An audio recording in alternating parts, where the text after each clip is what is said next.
Hey, Sugar Bear, rider number 1051 here. Time is running out. Get out and get prepared for the 2026 Hoka Hey Motorcycle Challenge. Riding is important, but so is getting your body into shape. I learned the hard way by not finishing the challenge in 2022 due to being out of shape and way overweight.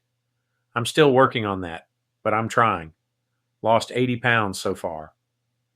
Get into the gym or at least get out and walk. Try joining a group like I did, F3.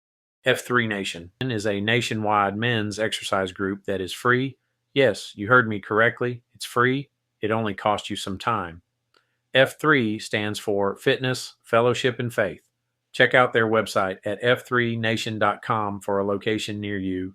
You will thank me later. Oh, and not to forget, the ladies. There is a ladies group as well called FIA, Females in Action. Check them out at fianation.com. Hoka Hey.